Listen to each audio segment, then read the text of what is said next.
My name is Maya Sullivan, and this is the story of how my parents killed me with words at Christmas, only to discover 2 months later that they needed the dead.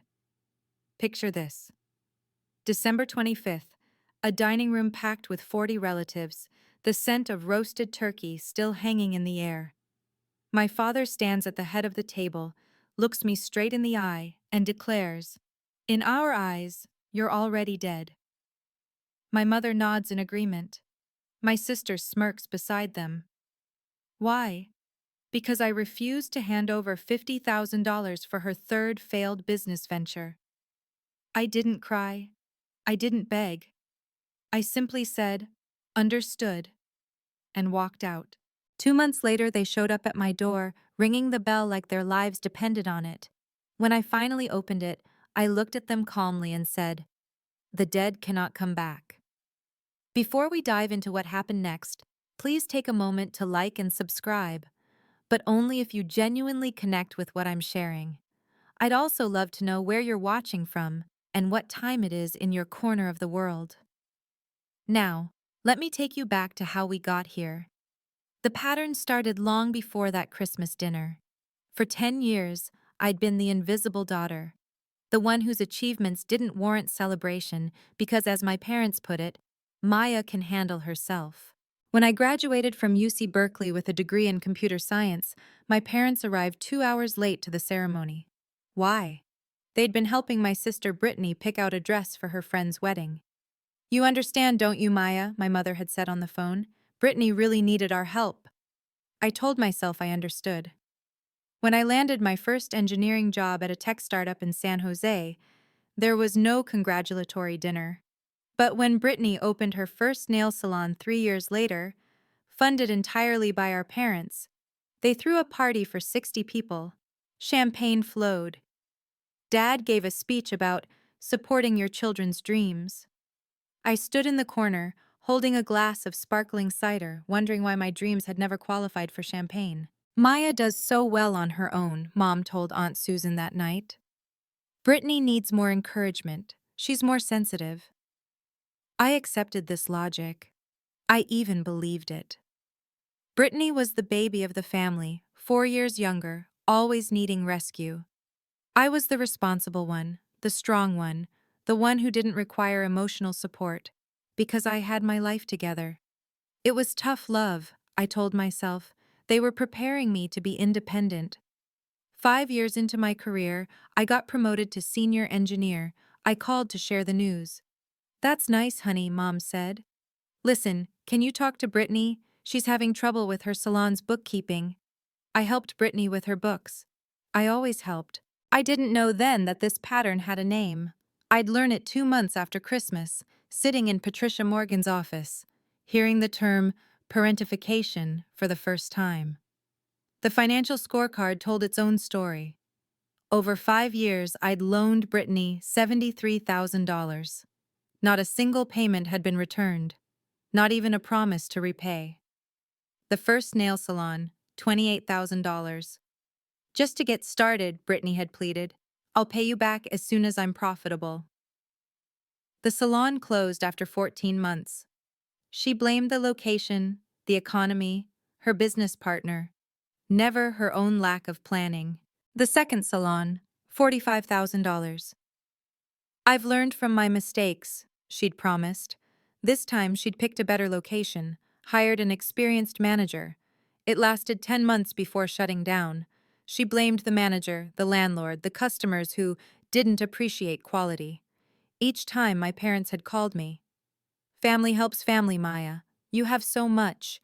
Can't you spare a little for your sister?" I spared a little, then a little more, then a lot. Meanwhile, when Tom and I moved into our apartment in Sunnyvale, I'd asked if anyone could help us move furniture. Dad had a bad back, Mom said. Brittany had plans she couldn't cancel. We hired movers. Tom started asking questions around year 3. "Maya, you're not a bank, and even banks expect repayment." "She's family," I'd said. "So are you," he'd replied. "To us, but we're not treating you like an ATM." The breaking point came 3 months before Christmas. I was reviewing our joint finances with Tom, planning for a house down payment we'd been saving toward for 2 years. That's when I noticed a $3,000 charge on Brittany's Instagram story. A designer handbag, posted the same week she'd texted me, crying about not having enough money for rent. Your sister is struggling, Mom had said when I'd questioned it. Can't you be more generous? You have so much. I had so much because I'd earned it, because I'd saved it, because I hadn't spent it on handbags while claiming poverty. But I didn't say that, not yet. 3 weeks before Christmas, my phone buzzed with a text from Brittany. Hey sis, great news! I found the perfect location for salon number 3. Just need $50K to secure the lease and equipment. Can you help? $50,000. Casual as asking to borrow a cup of sugar. I stared at the message for a full minute before typing my response. Brittany, Tom and I are saving for a house. I can't help this time. I'm sorry. Her reply came in seconds. Wow, just wow. So much for family. Then silence. 2 days later, Mom called. Her voice had that particular edge I'd learned to recognize, disappointment wrapped in passive aggression. Your sister forwarded me your text message, she said. I have to say, Maya, I'm surprised at you. Mom, I've already lent her $73,000. Lent? You're keeping score? That's not how family works. I'm not keeping score. I'm explaining why I can't or won't. Dad's voice cut in. He'd been listening on speaker. We need to talk about this. Face to face. You're coming to Christmas dinner. It wasn't an invitation. It was a summons. Of course I'm coming, I said. But Dad, you need to understand. We'll discuss your attitude then. He hung up. I sat on the couch, phone still in my hand, feeling like I'd been punched in the stomach. Tom found me there 20 minutes later. What happened? I told him. Don't go, he said immediately. Maya, they're setting you up for something. I can feel it. They're my parents. I have to go. No, you don't. But I did. Because despite everything, despite the years of being overlooked and taken for granted, some small part of me still hoped that if I could just explain clearly enough, they'd understand. They'd see me. I actually thought I could reason with them. How naive was that? Christmas morning arrived with that particular California brightness. Clear skies, 65 degrees, everything looking deceptively peaceful. I'd spent the previous evening wrapping gifts with more care than usual. An iPad for Dad, who'd been complaining about his ancient laptop for months. A spa package for Mom, something she'd mentioned wanting back in September. For Brittany, a $500 Target gift card. Practical, useful, impossible to resent. You're trying too hard, Tom observed, watching me fuss with ribbon. I'm being thoughtful. You're being hopeful. He wasn't wrong. I'd rehearsed my explanation in front of the bathroom mirror that morning while getting ready. Calm, factual, reasonable. I've been happy to help in the past, but Tom and I have financial goals of our own. I hope you can understand.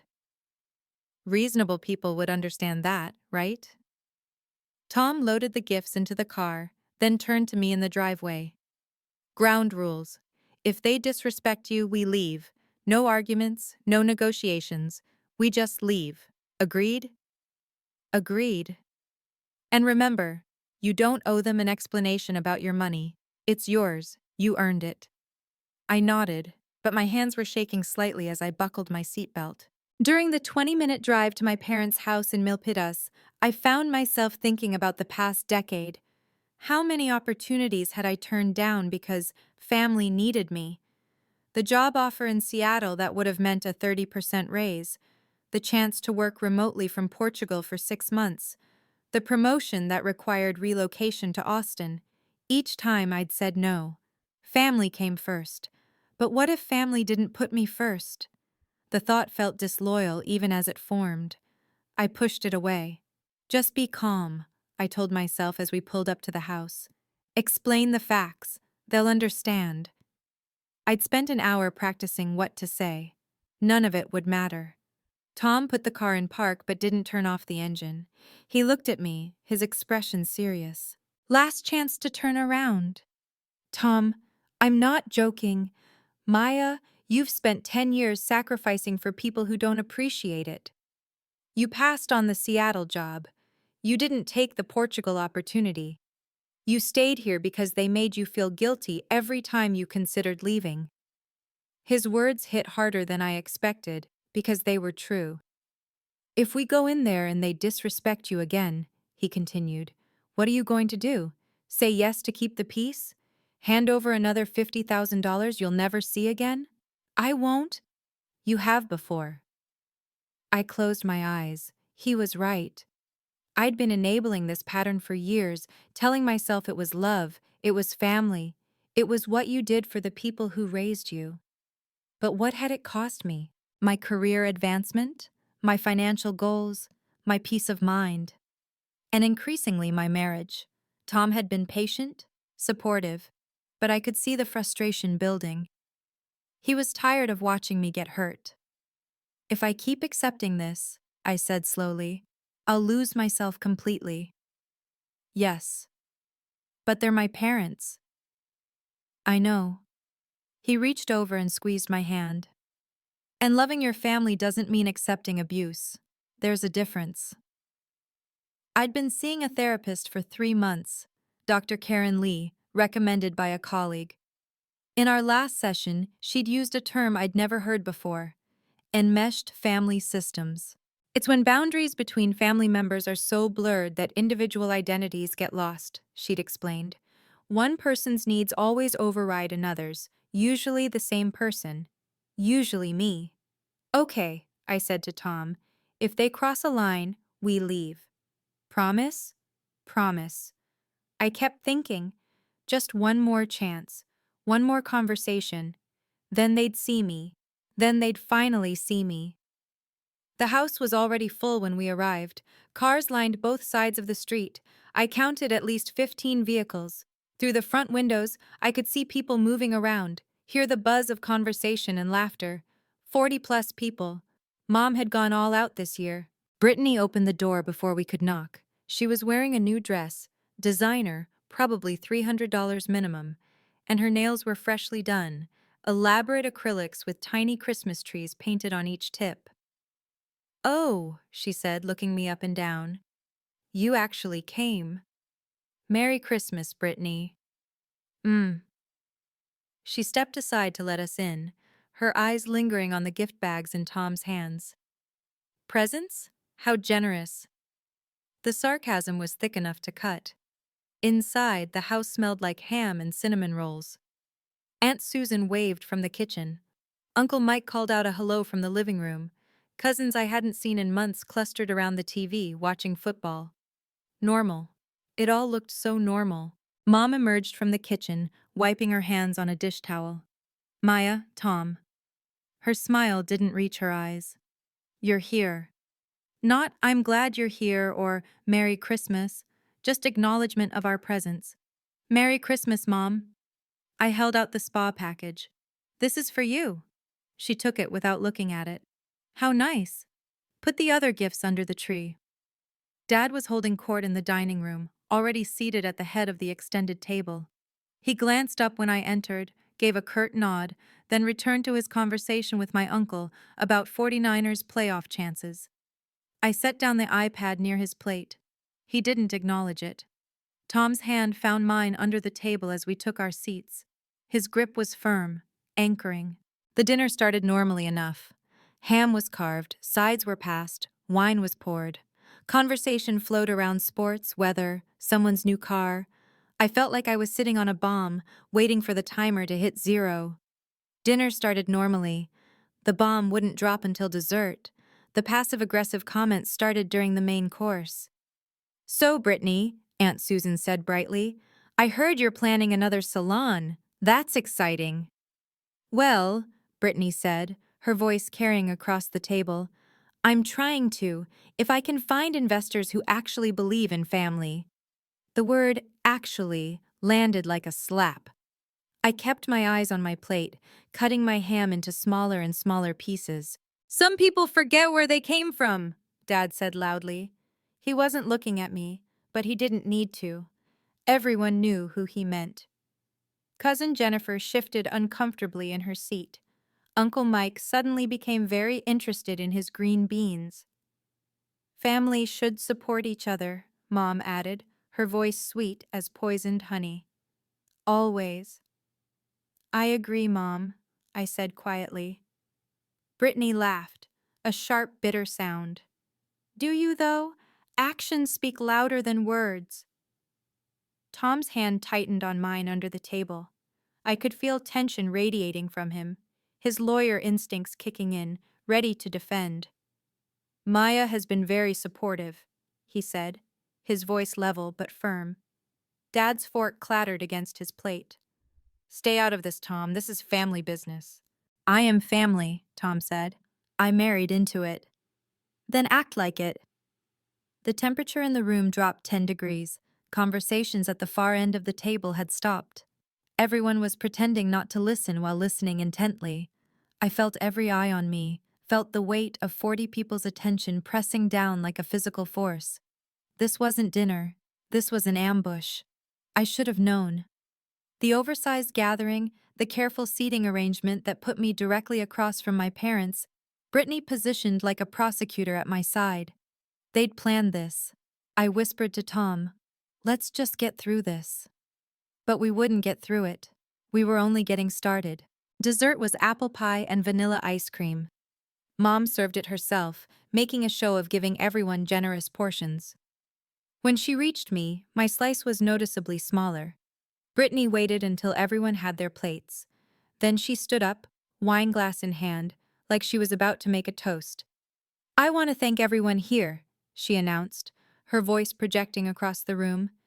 Real family, people who show up when you need them. Her eyes locked on mine. Unlike some people who think they're too good to help their own sister. The room went silent. Forks froze halfway to mouths. Someone's phone buzzed, absurdly loud in the quiet. I set down my fork carefully. Brittany, this isn't the time or place. Why not? She gestured around the table. Everyone should know the truth about how my sister makes 6 figures but won't help me with a simple business loan. I've helped you before, I said, keeping my voice steady. Twice.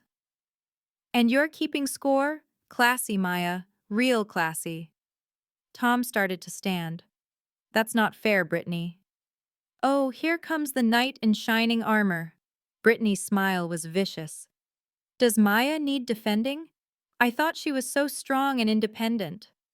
Brittany, Aunt Susan tried to intervene. No, let her speak, Dad said. Let everyone hear what kind of daughter we raised. My stomach dropped. Brittany leaned forward, her voice rising. She refused to give me $50,000. 50,000, that's nothing to her. But she'd rather watch me fail than help her own blood. Cousin Mike cleared his throat. Maybe we should. 73,000, I said quietly. Brittany blinked. What? I've lent you $73,000 over 5 years. None of it repaid. You're seriously bringing that up now? You brought up money first. I should have walked out then.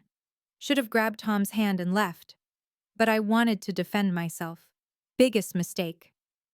Dad's hand slammed down on the table. Glasses jumped. Someone gasped. Enough! He pushed his chair back and stood, his face red. Your sister needs help. You refuse. End of story. Dad, I've lent her $73,000 over 5 years. Mom cut me off, her voice sharp. Don't you dare throw that in our faces. I'm not throwing anything. I'm stating facts. Facts? Dad's voice boomed. You want facts? Here's a fact. You're selfish. The word hung in the air like smoke. Aunt Susan tried again. Richard, maybe we should discuss this privately. No. Dad pointed at me. She needs to hear this, in front of everyone, so she understands what she's become. My throat was tight. I could feel tears building but refused to let them fall. I have my own financial goals. Tom and I are trying to buy a house. Goals? Mom's laugh was bitter. Your sister is struggling to survive and you're worried about goals? She's struggling because she doesn't plan, I said, my voice shaking now. Because she spends money on designer handbags while claiming she can't pay rent. Brittany's face went white, then red. Wow, just wow. You've been stalking my Instagram? You posted it publicly. That's not the point. Then what is the point? I was standing now too, though I didn't remember rising. What do you want from me? We want you to act like family, Mom shouted. I have acted like family for 10 years and it's never enough. Dad took a step toward me. The room had gone completely silent. Even the football game on TV seemed to have muted itself. That's it, he said, his voice dropping to something cold and final. I've heard enough. He stood perfectly still, and somehow that was more terrifying than the shouting. The room held its breath. What he said next, I'll never forget. Dad's voice was ice. Maya, if you can't help your own family, then you're not part of this family. I felt the words like a physical blow. Dad, that's not fair. In our eyes, you're already dead. Time stopped. 40 people, 40 witnesses. Not one person moved. Mom nodded slowly, deliberately. Dead to us. Brittany's lips curved into a smile. Dramatic, but accurate. I couldn't breathe, couldn't think. The room tilted sideways and I grabbed the edge of the table to steady myself. Dead to them. Dead. Tom was already standing, his chair scraping loudly against the floor. We're leaving, now! His hand closed around my arm, gentle but firm, pulling me toward the door. I looked around the table. Aunt Susan had tears in her eyes. Cousin Jennifer was staring at her plate. Uncle Mike looked angry but said nothing. The others, neighbors, distant relatives, family friends, some avoided my gaze entirely. Others looked at me with something that might have been pity. No one spoke up. No one said, Richard, that's too far. No one defended me. I reached for my coat with numb fingers. Tom helped me into it, his movements quick and efficient, like he was handling someone in shock. Maybe I was in shock. Maya, Mom said as we reached the door. Not an apology, just my name. I turned back, looked at my father, standing at the head of his table, surrounded by his guests, having just disowned his daughter in front of everyone who mattered. I looked at my mother, who'd agreed with him. I looked at my sister, still smiling. And I heard my own voice, calm and clear and utterly empty. Understood. Then I walked out into the California sunshine, leaving my family behind. I didn't cry. I didn't yell. I just said one word. And everything changed. Let me pause here for a moment. If you're watching this, and you've ever been made to feel like you're not enough by the people who should love you most, please know you're not alone. This story gets better, or maybe worse depending on your perspective, but I promise there's a resolution. If you're finding value in this, hit that like button and drop a comment telling me, have you ever had to set boundaries with family? I read every single one. Okay, back to what happened next. Because 2 months later, everything changed. The first week after Christmas passed in a strange, muffled silence. No calls, no texts, no apologies. I blocked Brittany on every platform. Instagram, Facebook, even Venmo. Her name disappeared from my phone like she'd never existed. I didn't block my parents. Some small, stubborn part of me still hoped they'd reach out. That they'd realize what they'd done in front of all those people and feel ashamed enough to apologize. My phone stayed silent. Tom found me on the couch 3 days after Christmas, staring at nothing. Maybe talk to someone professional about this? I'd been seeing Dr. Karen Lee for 3 months already, but I booked an emergency session for the following day. Her office was in downtown San Jose, small and warmly lit, with plants in every corner and abstract art on the walls. She listened to the whole story without interrupting, her expression neutral but kind. When I finished, she leaned forward slightly. Maya, have you ever considered that their behavior is a pattern of emotional abuse? The word abuse made me flinch. I don't know if I'd call it that. What would you call it? I didn't have an answer. They've conditioned you to believe your needs don't matter, she continued. That asking for boundaries is selfish. That love means endless sacrifice, but only from you, never from them. I sat with that for a long moment. There's a term for what they did at Christmas, Dr. Lee said gently. It's called public shaming. It's a control tactic. Make you feel small in front of others so you'll comply out of shame. It worked, I whispered. I feel ashamed. Of what? Of not being good enough. Of failing them. Maya. Her voice was firm now. You can love your family and still protect yourself from them. That night, Tom asked a question that would change everything. By the way, didn't your dad list you as healthcare proxy last year? I didn't know it yet, but that question would become crucial. January brought a clarity I hadn't expected. Without the constant weight of family obligation, I threw myself into work. My manager noticed immediately. Maya, you seem different, more focused. I was. For the first time in years, I wasn't mentally calculating how much money I could spare for the next family emergency. I wasn't checking my phone every hour for guilt trip texts. I was just working. Excelling, actually.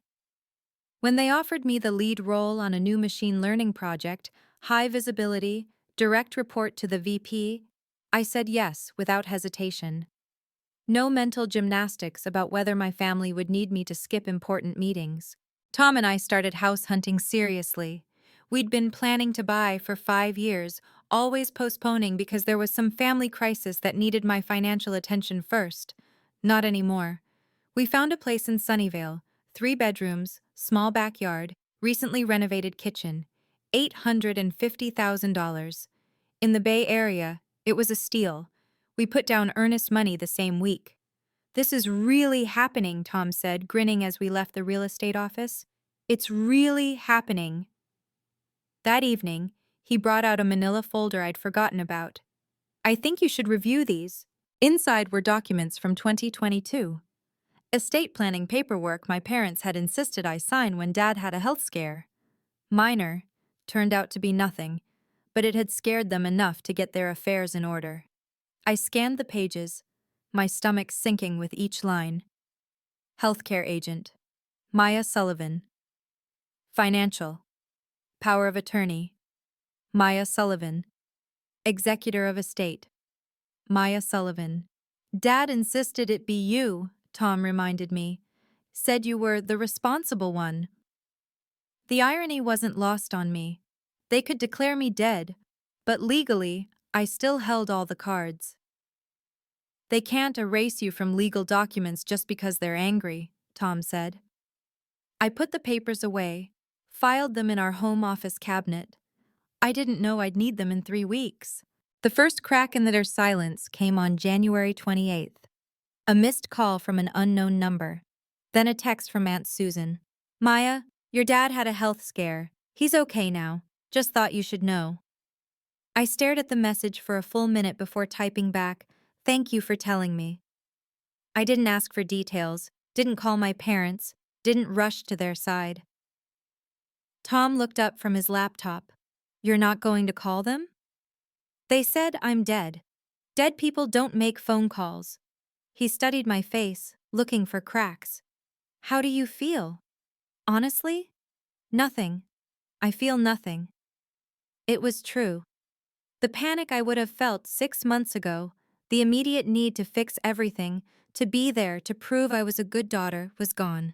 In its place was just distance. 2 days later, my phone buzzed with a text from Mom. First contact in 5 weeks. Your father needs some paperwork. Call me. Not how are you? Not we miss you. Just a demand. I didn't reply. An hour later, Aunt Susan called. I let it go to voicemail, then listened to the message. Maya, honey, I know what happened at Christmas was awful, but your dad really needs your signature on some medical forms. You're listed as his healthcare proxy, and the hospital won't proceed without your authorization. Can you please call your mother back? So I'm dead, but they need my signature. Interesting. Tom found me standing in the kitchen, phone in hand, staring at nothing. "What happened?" I told him. "So they need you," he said slowly. "After declaring you dead, they need you. Apparently." "What are you going to do?" "I don't know yet." I wasn't lying. I genuinely didn't know. Part of me wanted to help. He was still my father. Part of me wanted to let them figure it out themselves. I didn't think about it, not yet. But the universe had other plans. February started with a voicemail avalanche.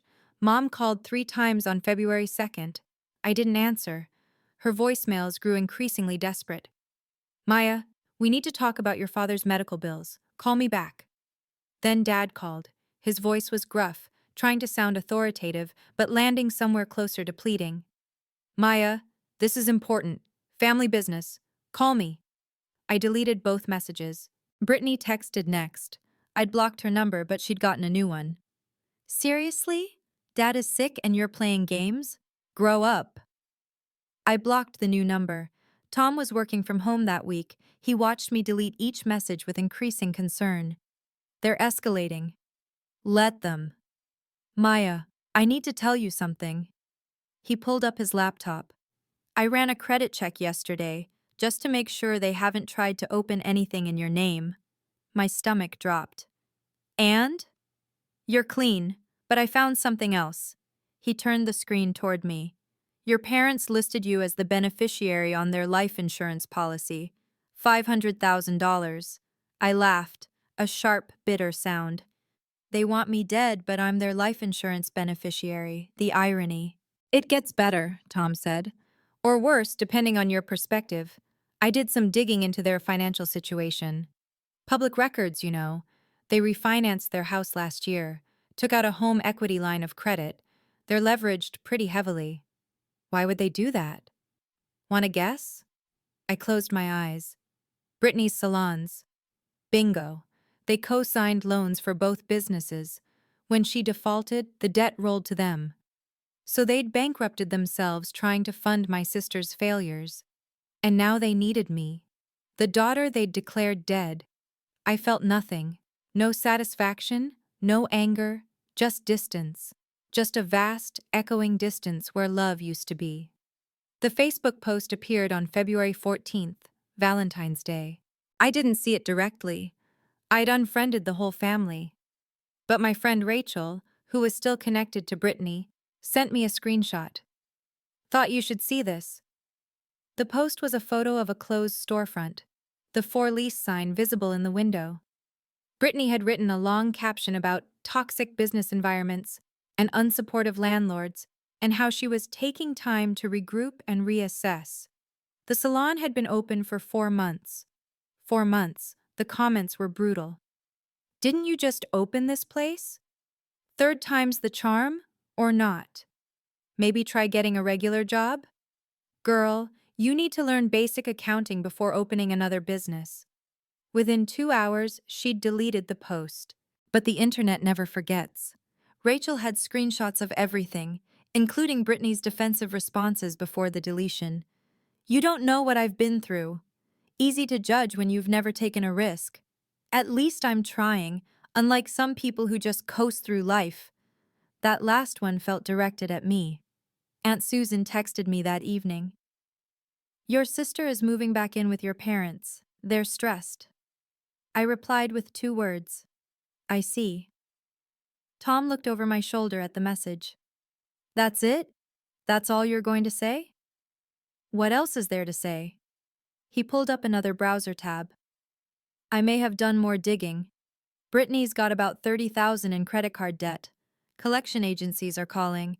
She's been ignoring them. She's 28 years old. And moving back home, third failed business. Still think you should have lent her 50,000? I looked at the closed salon in the photo, the empty windows, the broken dreams that had cost my parents their financial security. "I think I dodged a $50,000 bullet." Tom kissed the top of my head. "I think you dodged a lot more than that." They showed up on Saturday, February 24th at 7:30 in the evening. Tom and I were making dinner, pasta primavera, a bottle of wine open on the counter, music playing softly in the background. Normal, peaceful. Then the doorbell rang.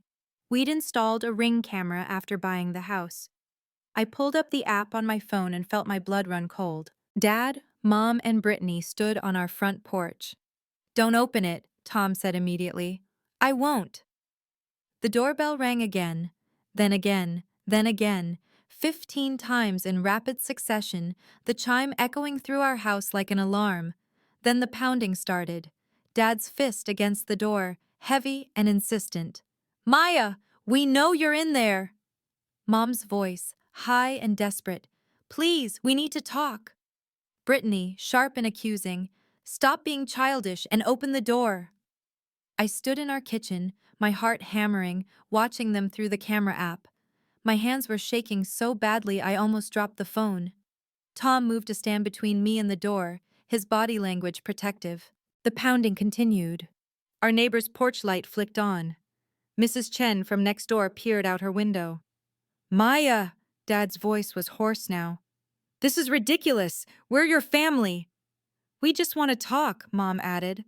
But they didn't just want to talk, they wanted something from me. They needed something from me. The daughter they declared dead. I pressed the intercom button on the Ring app. My voice came out steady, almost robotic. "I'm not available right now. Please leave." "Maya." I disconnected. They stayed for 20 more minutes, ringing, knocking, calling my name. Mrs. Chen watched from her window the entire time. Finally, they left. Tom found me sitting on the kitchen floor, my back against the cabinets. "You okay?" "They'll be back." "I know. Next time I'll be ready." Monday morning, I called Patricia Morgan's office. Patricia Morgan specialized in elder law, estate planning, healthcare directives, family disputes. Her website had appeared in my Google search at 2 in the morning after I'd given up on sleep. "I need to understand my legal rights," I told her assistant, regarding power of attorney documents. The appointment was set for Wednesday at 3. Tom took the afternoon off to come with me. Patricia's office was in a modern building in downtown San Jose, all glass and steel and expensive art. Her reception area smelled like lavender and leather. Patricia herself was in her late 40s, gray-streaked hair pulled into a neat bun, wearing a navy suit that screamed competence. She shook our hands firmly and gestured us into her office. "Tell me what's going on," she said, pulling out a legal pad. I told her everything. Christmas dinner, the disownment, the sudden need for my signature, the showing up at my house. Tom added details I'd forgotten, the refinancing, Brittany's debts, the life insurance policy. Patricia took notes, her expression neutral and professional. When I finished, she reviewed the POA documents I'd brought. Her reading glasses perched on her nose as she scanned each page. "These are all legally binding," she said finally. "You have significant authority over your parents' medical and financial decisions." "But they disowned me. Doesn't that void these?" "Not unless they formally revoke them in writing, with witnesses and notarization." "Have they done that?" "No." "Then legally, you're still their designated agent." She looked up at me. "What are your options? You can continue serving in these roles, or you can resign. But if you resign, you should do it formally, with documentation." Tom leaned forward. "What if they keep harassing her?" "Document everything. Dates, times, witnesses. If it continues, we can pursue a restraining order." Patricia's gaze was steady and kind. "Maya, you hold more power than you realize. Use it wisely." I left her office with a plan. I just needed one more push to execute it. The call came on Thursday, March 7th at 7:15 in the evening. Unknown number. I almost didn't answer. "Ms. Sullivan? This is Nurse Martinez from Regional Medical Center. Your father, Richard Sullivan, was admitted about an hour ago.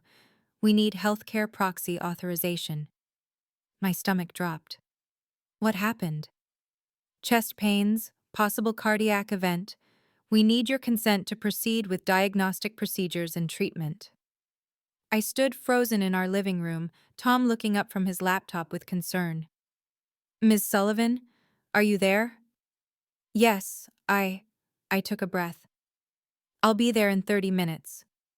I hung up and immediately started looking for my keys. Tom was already standing.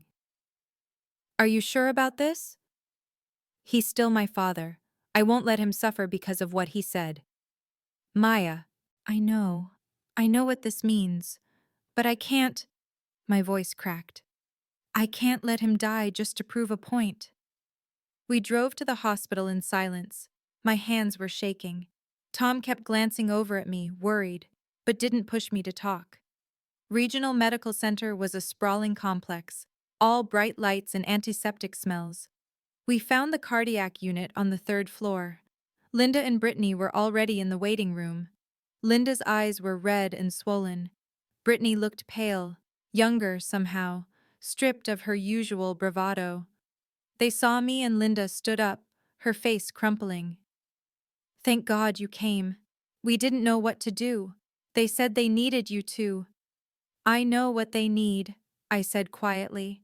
I'm here for the medical decisions, nothing more. Brittany opened her mouth to say something, but I was already walking past them toward the nurse's station. A doctor was waiting, young, tired-looking, holding a tablet. Ms. Sullivan, I'm Dr. Patel. Let's talk about your father. Dr. Patel led me to a small consultation room. Just me, him, and Tom. No Linda, no Brittany. Your father experienced acute chest pain and shortness of breath, he explained, pulling up images on his tablet. EKG shows signs of arterial blockage. We recommend cardiac catheterization as soon as possible. What's the risk level? Moderate. The procedure is routine, but there are always risks with cardiac intervention. We need your authorization to proceed. He slid a clipboard across the table. Consent forms, thick with legal language and medical terminology. I read every word. Tom read over my shoulder. The out-of-pocket cost will be approximately $15,000 after insurance, Dr. Patel added. We'll need payment arrangements before discharge. I signed the forms with a steady hand. We'll also need to discuss long-term care planning, he continued. Lifestyle changes, medication management, follow-up appointments. I nodded, taking notes on my phone. Professional, detached. When we returned to the waiting room, Linda rushed over. What did the doctor say? I authorized the catheterization. He'll be fine. Thank God. She pressed her hand to her chest. Thank God you were here. Brittany was watching from her chair, her expression unreadable. Wait, why are they only talking to you? A nurse passing by overheard. Ms. Sullivan is the designated healthcare proxy. All medical decisions go through her. But we're family, Brittany's voice rose. Legally, she's the decision maker, the nurse said matter-of-factly, then continued down the hall. Linda's face went pale. Richard made you his proxy 2 years ago. I forgot about that. Yes, I said simply. He said I was the responsible one. The irony hung in the air between us, thick and bitter. Brittany stood up, her chair scraping loudly. This is insane. After everything, you still have control? I'm here because it's the right thing to do, I said quietly. Not because we're okay. They needed me, but needing and respecting are two different things. Dad came through the procedure without complications. By Saturday morning, he'd been moved from ICU to a regular room, pale but stable. Linda approached me in the hallway outside his room. She looked exhausted, her hair unwashed, yesterday's makeup smudged under her eyes. Maya, thank you for coming, for signing the forms. We appreciate it. You're welcome. She twisted her hands together. Maybe we can talk? Clear the air? What do you want to talk about? Christmas was heated. Things were said. Maybe we can move past this? I looked at her carefully. You said I was dead to you, in front of 40 people. We were upset. You refused to help Brittany, so you disowned me. Can't we just move past this? Her voice took on that familiar edge, frustration masked as reason. You haven't apologized, she blinked. Well, you haven't either. What exactly should I apologize for? Being financially responsible? For being cold? For not caring about family? I felt something crack inside me, not breaking but settling into place, a foundation hardening. I see. So, in your view, I'm still the problem. Maya, you're being difficult.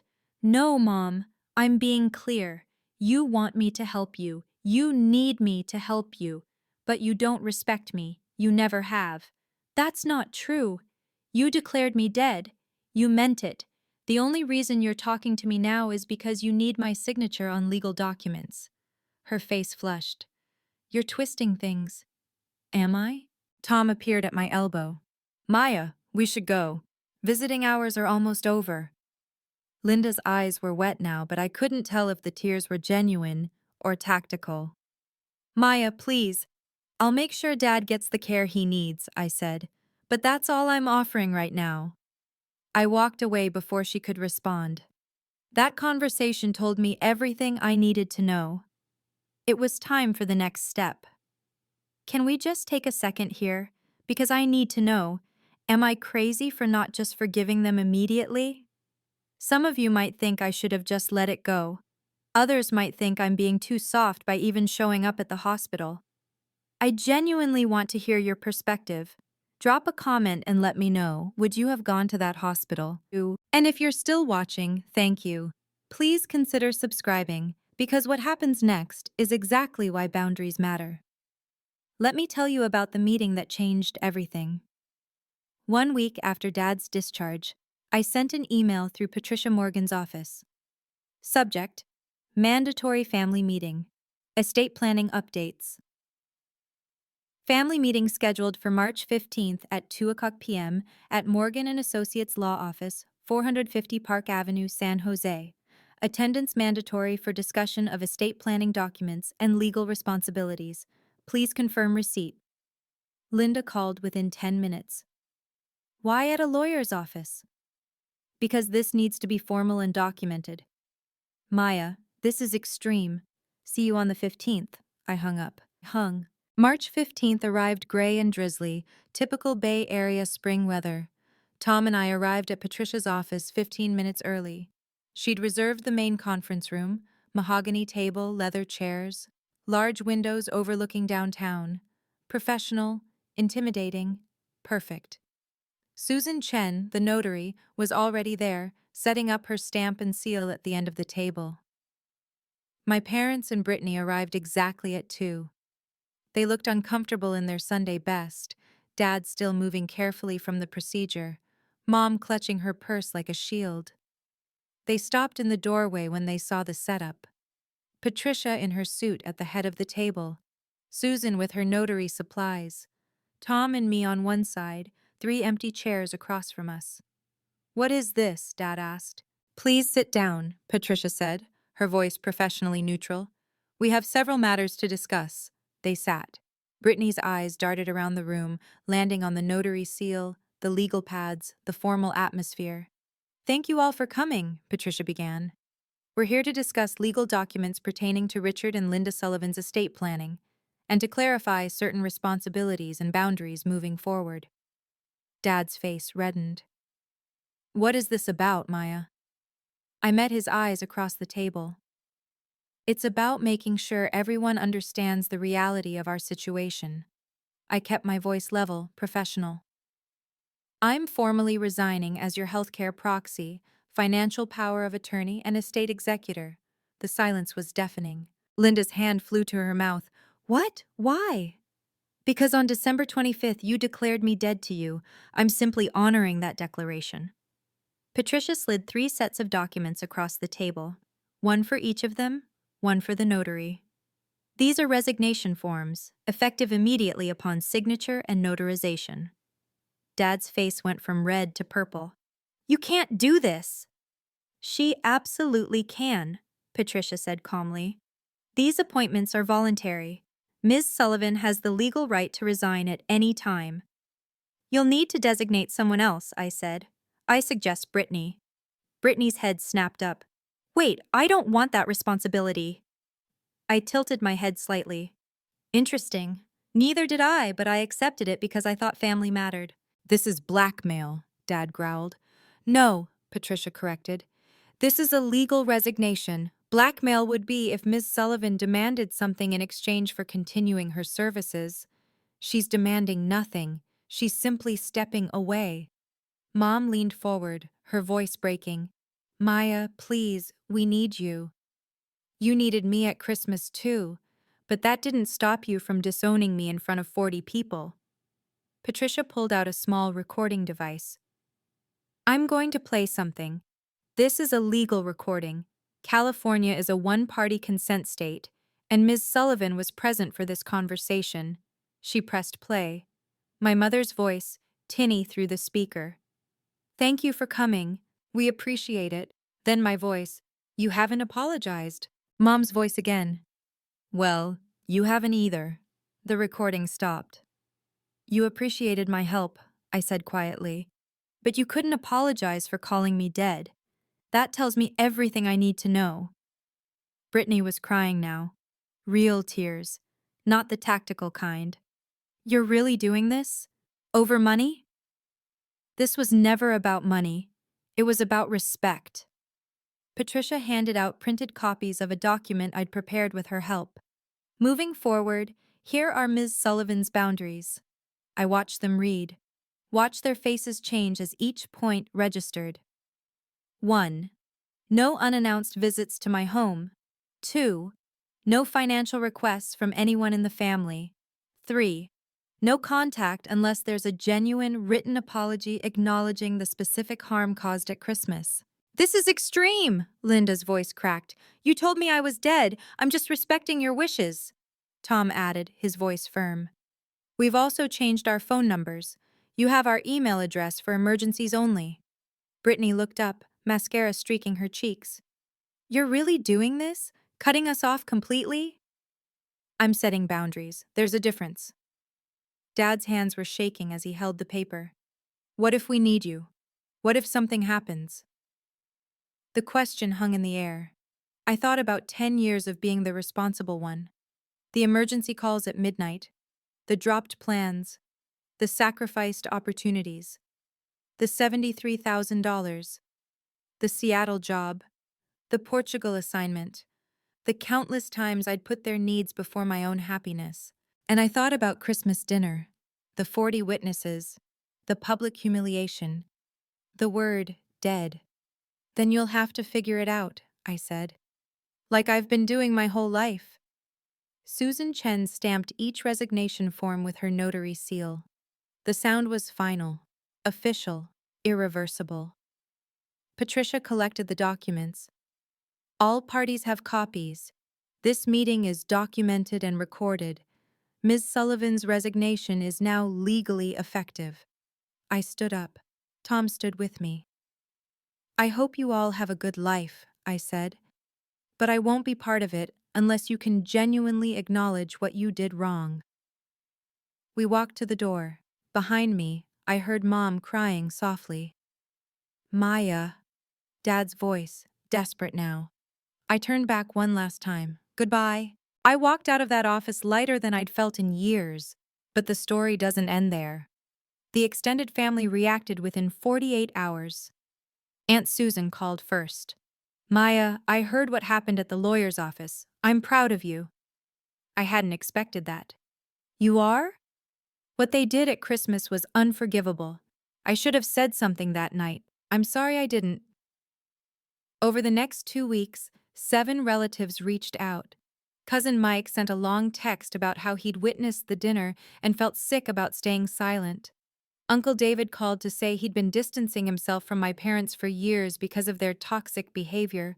3 cousins I barely knew sent messages of support. Your parents have always played favorites.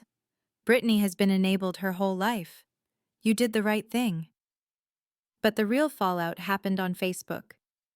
Mom posted something vague on March 18th. Heartbroken when children forget their parents' sacrifices. Some people only care about themselves. Within an hour, 15 people had commented asking for context. Then someone who'd been at the Christmas dinner, a neighbor, Mrs. Patterson, commented publicly, "Linda, maybe don't disown your daughter in front of 40 people if you want her help later. Just a thought." The post got 23 likes. Mom deleted it within 2 hours, but screenshots lived forever.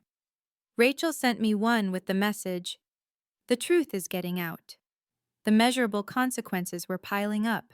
My parents had to hire a professional care manager for Dad's post-surgery recovery, $4,500 a month.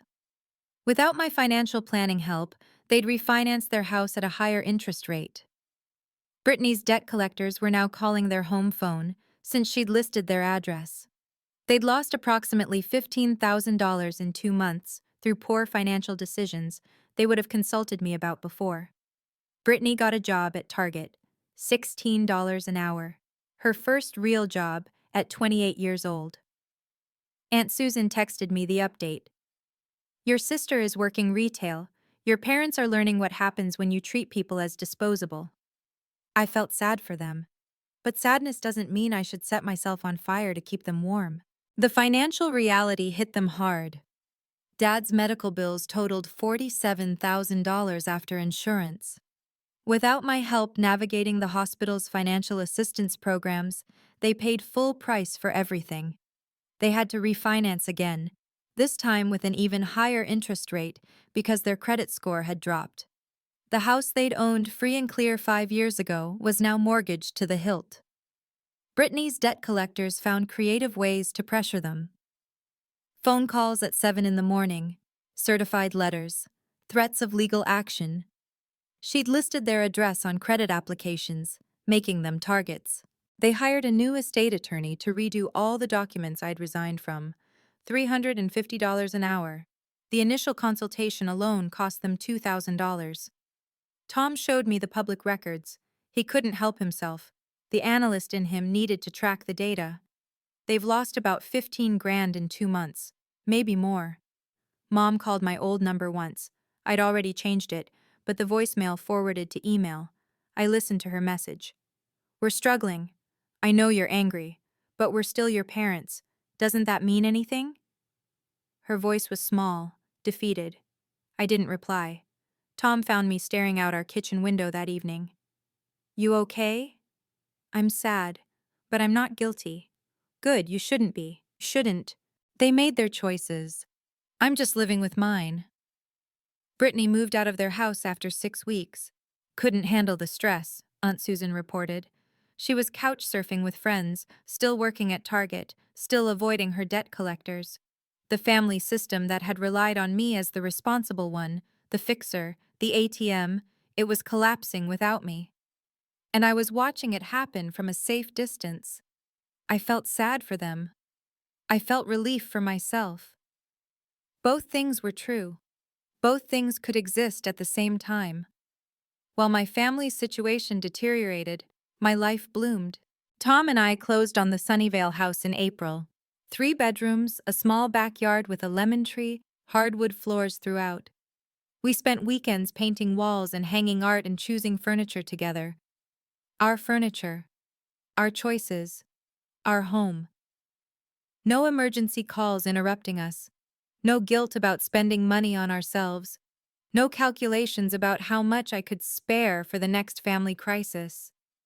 Just us, building something beautiful. Work exploded in the best way. The machine learning project I was leading caught the attention of our VP. In May, she called me into her office. "Maya, we're creating a new staff engineer position. We want you." Staff engineer, $215,000 a year plus equity.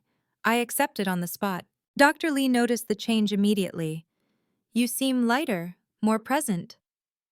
"I am. I didn't realize how much weight I was carrying until I put it down."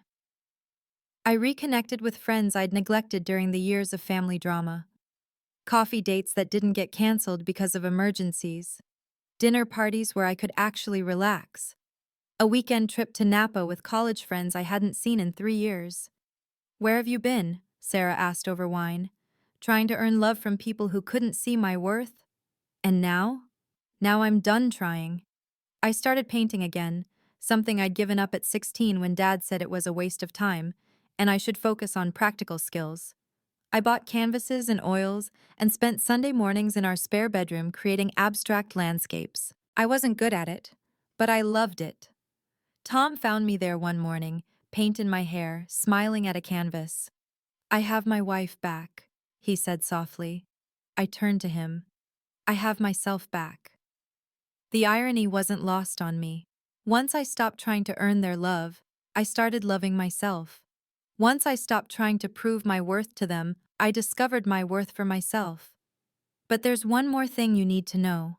Because 6 months later, something unexpected happened. The letter arrived on September 12th. Not an email, not a text. A physical letter, handwritten, 2 pages on cream-colored stationery. My mother's handwriting. I recognized it immediately from years of birthday cards and grocery lists left on the kitchen counter. I stood in our driveway holding it, my heart pounding. Tom came out to check the mail and found me frozen. "What is it?"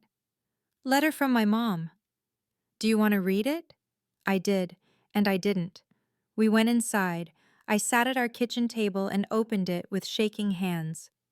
"Dear Maya, I've had 6 months to think about Christmas, about what we said to you in front of everyone, about how we treated you, not just that night, but for years before. What we said was cruel and unforgivable. You are not dead to us. You were never dead to us. We said that in anger, in frustration, in our desperation to control a situation we couldn't control. We took you for granted. We expected you to always be there, no matter how we treated you, because you always had been. You were strong, successful, independent, so we told ourselves you didn't need us the way Brittany did. But we were wrong. Everyone needs to be seen. Everyone needs to be valued. And we failed to see you, failed to value you for far too long. Your father and I have been in counseling since April. We're learning about things we should have learned decades ago. Enmeshment, parentification, conditional love. Terms that describe what we did to you. We don't expect forgiveness. We don't expect you to come back, but we want you to know we're sorry. Truly, deeply sorry. You deserved better. You deserved parents who celebrated your success instead of taking it for granted. You deserved to be loved without conditions. We're sorry we couldn't be those parents. Love, Mom. At the bottom, in my father's handwriting, I was wrong. You were never the problem. I was. Dad. I read it 3 times. Then I cried. Not because I wanted to forgive them immediately, but because I'd waited 32 years to hear those words. I waited 2 weeks before responding, not out of spite, but because I needed to process, to sit with the apology, to decide what I wanted.